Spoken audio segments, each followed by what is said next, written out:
এই নাও রানী, আজ এই জলে রাজবাড়ির রান্না হবে। মহারাজ, আমরা সবাই চাই আপনি এই পানীয় জলের সরোবরের ব্যাপারে কিছু বলুন। কৃষ্ণনগরের মানুষের দীর্ঘদিনের ইচ্ছে আজ সফল হয়েছে। আমাদের রাজসভার সকল সভাসদদের জন্য এতদিন পরে একটা পানীয় জলের সরোবর হয়েছে। প্রত্যেক সপ্তাহে এই সরোবরে বিজ্ঞানীর বানানো রাসায়নিক মেশানো হবে, যাতে জলে কোনো রকম জীবাণু না থাকে। এই জল রান্নার কাজে ব্যবহার করা যাবে এবং পরিশুদ্ধ করে বা ফুটিয়ে পান করাও যাবে। আরে সবাই দাঁড়িয়ে আছো কেন? হাততালি দাও, হাততালি, হাততালি। এই হাততালি তোমাদের সকলের প্রাপ্য, কারণ তোমাদের প্রত্যেকের 2 মাসের বেতন তোমরা দান করেছো বলেই অর্থাভাব থাকা সত্ত্বেও এই সরোবর এত তাড়াতাড়ি বানানো সম্ভব হয়েছে। এছাড়াও নিজেরা মাটি কাটা থেকে শুরু করে সকল কাজে সহযোগিতা করেছো, এটাও অনেক বড় ব্যাপার। আবার হাততালি। মহারাজ, এই আনন্দে কি খাওয়া দাওয়া হচ্ছে? খাওয়া বিশ্রাম সব হবে। আমি আর রানী একটু সমুদ্রে ঘুরতে যাব, তাই আগামীকাল থেকে 1 সপ্তাহ রাজসভা ছুটি। তোমরা নিজেদের মতন আনন্দ করো, বিশ্রাম নাও। টানা 1 সপ্তাহ ছুটি? হ্যাঁ, টানা 1 সপ্তাহ। কি আনন্দ! এবার হাত পা ছড়িয়ে শুধু আয়েশ করব। আমিও এই কদিন অনেক ধকল গেল। এটা চাই ওটা চাই, তারপর সব মালপত্র বওয়া, মাটি স্থানান্তরিত করা, সব কাজ করেছি। হ্যাঁ, এবার বিশ্রামটা চাই। কি বলো গোপাল? হ্যাঁ, ঠিক বলেছো সেনাপতি। তবে আমি আমার ব্যায়ামটা কিন্তু চালিয়ে যাব। সে চালাও, শরীরটা ধরে রাখতে হবে তো।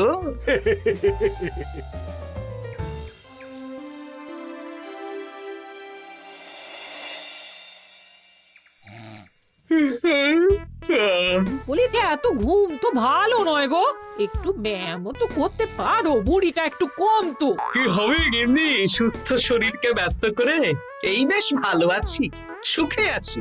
একটু শরবত করে দাও তো। নিজেও তো করে নিতে পারো। আচ্ছা, গিন্নি মানে কি? কি? গৃহিণী, অর্থাৎ যে গৃহের কাজ করবে।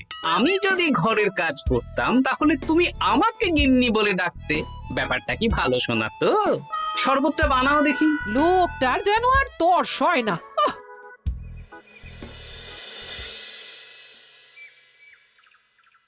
এই 137, হ্যাঁ 138, হ্যাঁ 139, হ্যাঁ 140। গিন্নি, কোথায় গেলে? কি হলো? তোমাকে সেই কখন বলেছি ডিম সেদ্ধ করে দিতে, করেছো? আরে বাবা, সকালে জামা কাপড়গুলো কেচেছিলাম, এখন ভাঁজ করে গুছিয়ে রাখছি। ওসব সেদ্ধ পরে হবে। পরে হলে চলবে না, ওটাই আমার নিয়ম। উঠবোস করে 4টে ডিম সেদ্ধ আর মুগুর ভেজে 4টে কাঁটালি কলা। নিজে সেদ্ধ করে নাও, আমি পারলাম না। তুমি যে কাজটা করছো সেটা রেখে আমার ডিমটা আগে সেদ্ধ করো। আমি 250টা উঠবোস শেষ করেই খাবো। 141, হ্যাঁ 142।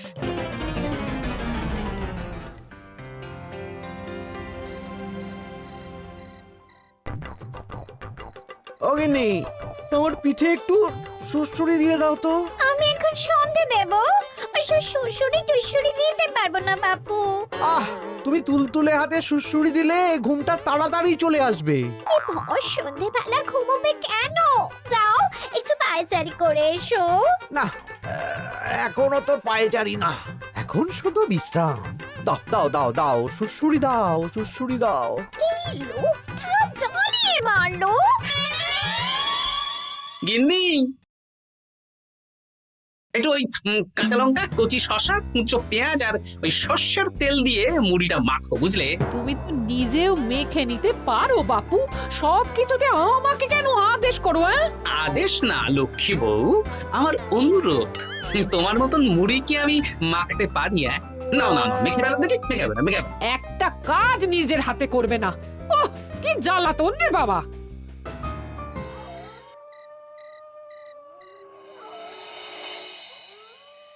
তরকারিটায় নুন একটু কম হয়েছে, বুঝলে গিন্নি? একটু ওই নুনটা দাও তো। এই সামান্য ব্যাপারে এত রাগ করার কি আছে?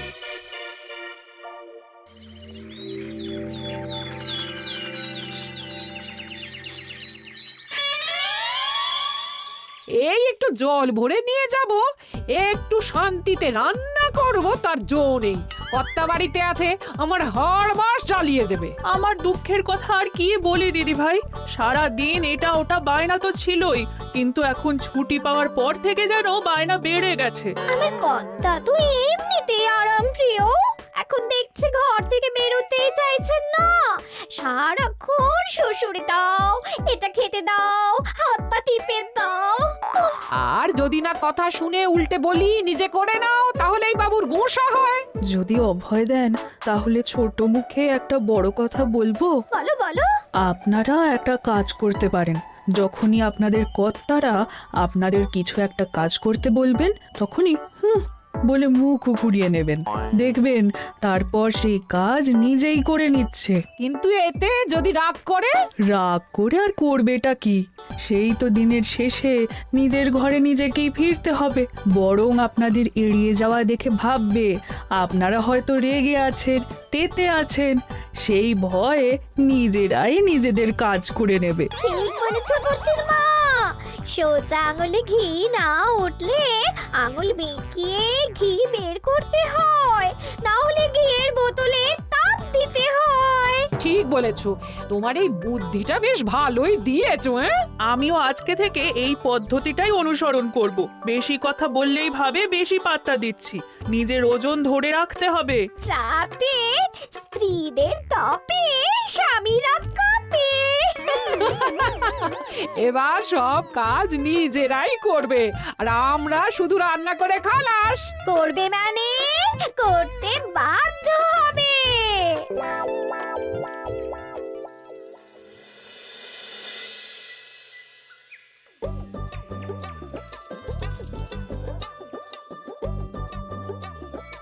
কই গো গিন্নি, বাজারের থলেটা ধরো।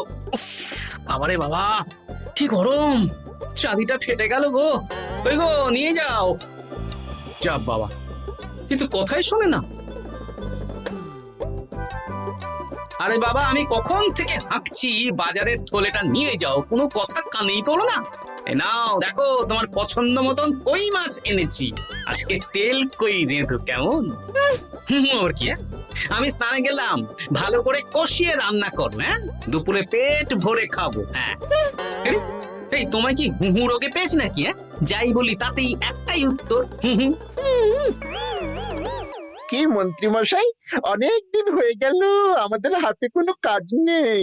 এখন কি আর গোপালের পেছনে লাগবেন না নাকি? দূর, অনেক তো পিছনে লাগলাম, কিন্তু ফলের ফল তো কিচ্ছু হলো না, উল্টে আমার বদনাম হলো আর তোরাও ফেসে গেলি। তাই আর না। তাহলে এখন কি হাত গুটিয়ে বসে থাকবেন? এখন সুস্থ শরীর ব্যস্ত করতে চাইছি না, বুঝলি? পুজো ছাড়া তো সেইভাবে বড় ছুটি পাই না, কিন্তু অনেক বছর পর এক সপ্তাহ টানা ছুটি পেয়েছি, তাই এই ছুটিটা খেয়ে দিয়ে আয়েশ করে উপভোগ করতে চাই। মা, বেশ টাটকা ফল এনেছেন তো। খাবি? আপনি খাওয়ালে আমরা আবার না করতে পারি নাকি? দাঁড়া, তোদের গিন্নিমাকে বলছি কেটে দিতে। কই গো, শুনছো? কই গো? গিন্নিমা তো কোনো সাড়াই দিল না, তাই তো দেখছি। দাঁড়া, আমি রান্নাঘরে গিয়ে বলে আসি।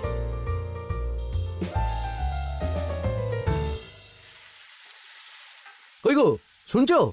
বটা ঘটাকে কয়েকটা ফল কেটে দাও না, বেচারাগুলো খেতে চেয়েছে। আবার কি, না হয় তরকারিটা হয়ে গেলে কেটে দিও। এ তো মহা মুশকিল। দূর বাবা। কি বললেন গিন্নিমা? মানে মানে বলে মুখ ঘুরিয়ে নিল। হয়তো উনি ব্যস্ত আছেন, সেটা কোনো ব্যাপার না।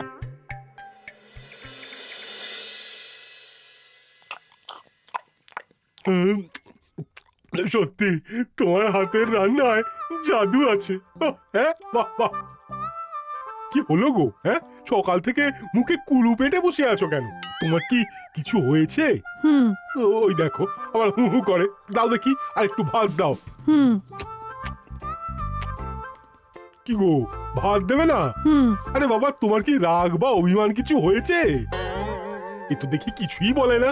এবার বুঝো ঠেলা, শুধু রান্নাটা করব, আর কোনো কিছু করতে বললেই বলে এড়িয়ে যাব। বাধ্য হয়ে নিজেই কাজ করে নেবে। দেখি আজ তেল কইটা কেমন হয়েছে? আহা, এই তুমিও খেতে বসে পড়ো গিন্নি। বাহ, দারুণ হয়েছে গিন্নি। একটু এই ঝাল হয়েছে, কিন্তু ভালো লাগে বুঝলে। কি গো, আমি তো একাই বোকার মতন কথা বলে যাচ্ছি। এই তোমার কি হয়েছে বলো তো?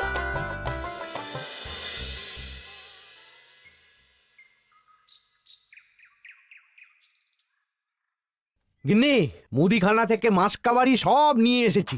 এবার জায়গার জিনিস জায়গায় ভরে ফেলো তো। কি হলো গো, ভরবে না? কি গো, রাগ করেছো আমার ওপর? নিচে নিচে ভরো ভরো নিচে।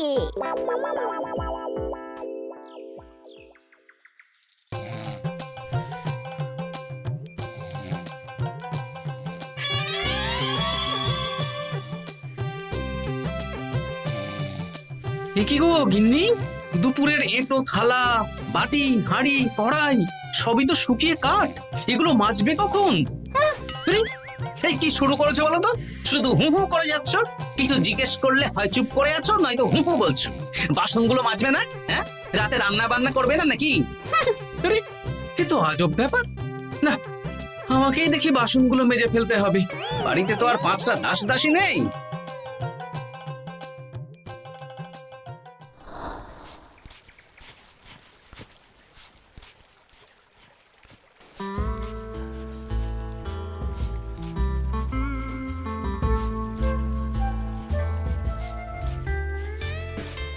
এ কি দাদু, তুমি বাসন মাজছো? কি আর করবো, তোদের দিদার রোগ হয়েছে। কি রোগ হয়েছে দাদু? হুহু রোগ হয়েছে, হুহু রোগ। সেটা আবার কি? আমি কিছু জিজ্ঞেস করলেই হয় চুপ করে আছে, নয়তো হু হু করছে। কি কর দাদু, 1 সপ্তাহ ছুটি পেয়েছো, কোথায় আইস করে কাটাবে, তা না তুমি বাসন মাজছো। কি আর করবো বল, সবই ভাগ্য। আরে দাদু, তোমার যে ঘটে বুদ্ধি আছে না, তুমি ভাগ্য বদল করে দিতে পারো। হ্যাঁ, দিদা পুনো হল হলে তুমিও তো বাঘাতে তোল। আর দেখি কবে ঠিক হয়, নইলে তো কিছু একটা ব্যবস্থা করতেই হবে। এভাবে হু হু শুনে তো আর থাকা যায় না, বিরক্তিকর। আরে গোপাল যে, তুমি পুকুর ঘাটে কি করছো? এই দুপুরের বাসন মাজছি। ও, বাসন মাজছো? মাজো মাজো, আমিও কাপড় জামা কেচে বাড়ি ফিরছি। কেন গো, তোমার আবার কি হলো? আর বলো না, একটু ছুটিতে বিশ্রাম নিচ্ছি বা ব্যায়াম করছি, সেসব আমার গিন্নির সহ্য হয় না। কিছু করতে বললেই হু হু করছে। তোমার গিন্নিও হু হু করছে? শুধু আমার না গো গোপাল, মন্ত্রীমশাই আর রাজবৈদ্যের গিন্নিও।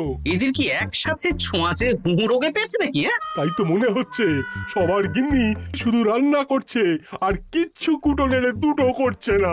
হ্যাঁ, আচ্ছা, বুঝেছি। আমরা যে বিশ্রামে আছি সেটা এদের সহ্য হচ্ছে না। কি করা যায় বলো তো? আমাদের বউ যখন কাজ করছে না, তখন নতুন বউ আনতে হবে, মানে আবার বিয়ে করতে হবে। কি যাতা কথা বলছো গোপাল? মানে ব্যাপারটা হলো গিয়ে,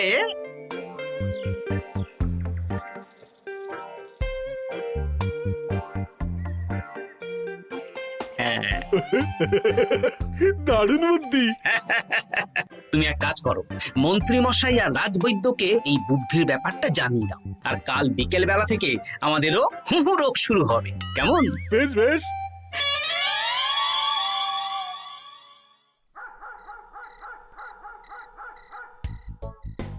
অগিন্নি, বাসনগুলো সব মেজে এনেছি, এবার তো ওঠো। রাতে রান্না করবে তো? এই তো ওষুধে কাজ দিয়েছে। এভাবেই খাটাবো।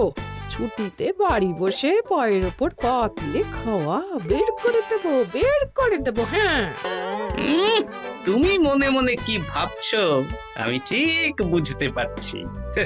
সারা বছর খাটাখাটনির পর আমার 1 সপ্তাহ ছুটির সুখ তুমি চোখে দেখতে পারছো না। কাল খেলা ঘুরে যাবে।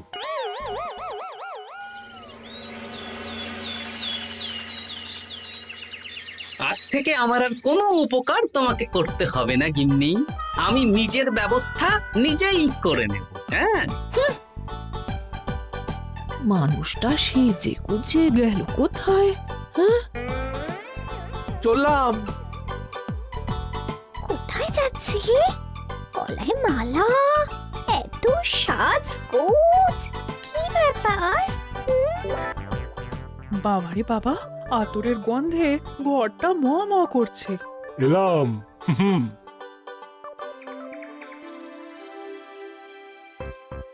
আরে আর বলো না, আমার মানুষটা যে আজকে সকাল সকাল সেজে গুজে কোথায় গেল কিছুই বুঝতে পারলাম না। আমার কথাও তো গলায় মালা পড়ে গেল। আমার কর্তা তো রজনীগন্ধা ফুলের আতর মাখছিল। কোথাও কি কোনো নিমন্ত্রণ আছে নাকি?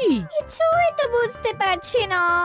আমাদের এই হু হু ওষুধে বেশ কাজ দিয়েছে, কি বলেন? হ্যাঁ, হ্যাঁ, এখন আর বেশি বায়না করছে না। একবার হুক করেছে আর নিজেই সেই কাজ করে নিচ্ছে। আমি শুধু রান্নাটুকু করি, বাকি সব কাজ ওকে দিয়ে করাচ্ছি। কিচ্ছু বলতে হচ্ছে না, বাধ্য হয়ে করছে। আমিও তাই। আজকে তো ভেবেছি খাবার ঢেকে রাখবো, নিজে বেড়ে নিয়ে খাবে। বায়না একেবারে গুছিয়ে দেবো। হ্যাঁ,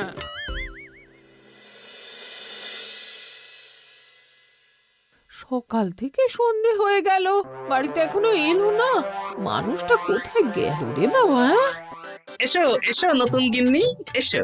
আজ থেকে তুমিও এই সুখের সংসারের সমান অংশীদার। এই এই এই এই এইটা কে? হ্যাঁ? তুমি একটু ওপর পড়ে এসেছো কেন? হ্যাঁ, নতুন গিন্নি, তুমি আমার পুরনো গিন্নির কথায় বেশি কান দিও না। আমি যা বলবো তাই শুনবে। তুমি আমার জন্য রান্না বান্না করে দেবে তো? আমি একটু একটু বায়না করব, সব শুনবে তো? তুমি বিয়ে করেছো? ও মা গো, আমার কি সর্বনাশ হলো গো!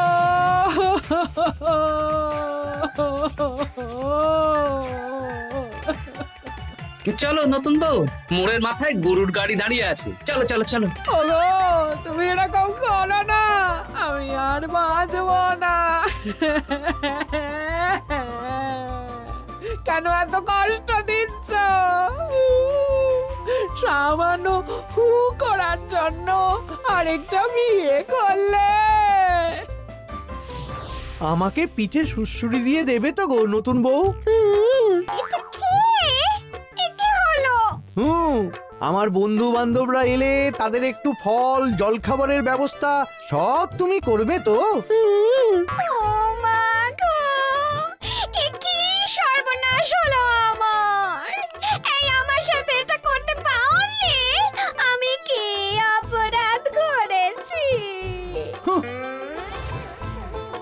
দেখো, ঘরের কাজ আর আমার একটু আধটু বায়না, এগুলোই তোমাকে সামলাতে হবে, বুঝলে? তাহলেই তোমাকে রানী করে রাখবো, কেমন? এই, এটা কে? আমি বেঁচে থাকতে তুমি আবার বিয়ে করলে? ওর কথা শুনো না, তুমি আমার দুয়ো রানী। এ তো দেখছি বড্ড কান্নাকাটি করছে। চলো দুয়ো রানী, আমরা কদিন একটু ঘুরে আসি। চলো, এখনই যাবো। না না না, আরে ওর কথা শুনো না, আমরা ঘুরবো। মোড়ের মাথায় গরুর গাড়ি দাঁড়িয়ে আছে, চলো চলো।